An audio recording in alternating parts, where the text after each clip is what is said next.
The glorious Pacific Way. In the South Pacific, the history and beliefs of the people are told in stories that go back centuries. These stories are not written, but live as spoken words, passed on from parent to child, family to family, year after. In the modern world, it is easy for oral tradition to be lost. Old Pacifica Way on the island of Tico loves these old stories, so he writes them down. But it is slow work. It would be wonderful to have a typewriter. I hear you're collecting oral traditions. Good work, said my Herald Minter.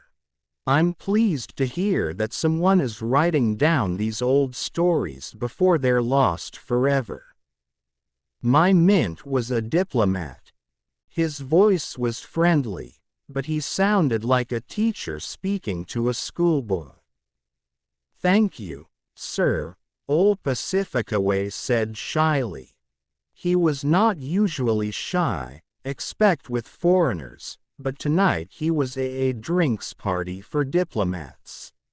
In the beautiful gardens of the International Nightlight Hotel, and he found conversation difficult.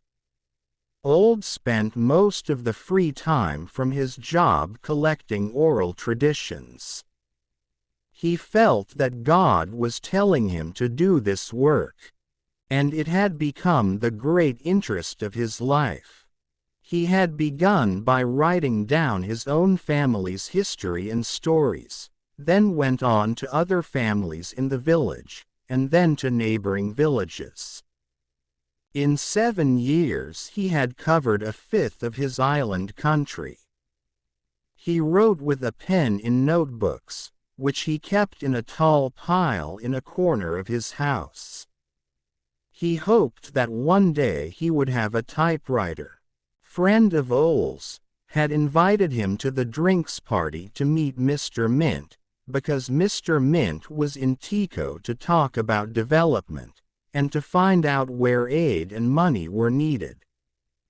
Perhaps some money will make your work easier, Mint said now to Ole. That'll help a lot, sir, said Ole. We have development money especially for cultural projects like this. We want to make sure that the Pacific Way is not lost. We want to help you. Very kind of you, sir. When can I have some money? After you've written me a letter asking for aid. Do I have to? Can't you just send some money? You haven't done business with us before, have you? No, sir. Things are not as simple as that, you know. We have the money to give away, but first, you must ask us. Tell us what you want. We don't want to tell you. Should do my job is to tell people that we want to work together, and people should ask us for help. Do you understand? Yes, sir. But suppose no one asks? Said Ole. That's no problem. When people know they can get things from us for nothing, they will ask. Come and see me at 10 tomorrow morning at the Mercy Building.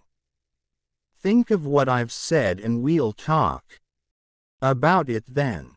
I'm pleased we've met. Good night. Soon Ole left the party and went home, feeling worried and uncomfortable.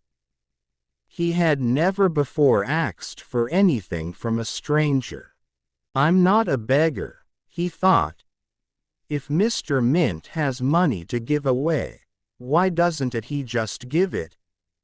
Why must I beg for it? He began to have feelings of hate for Mr. Mint.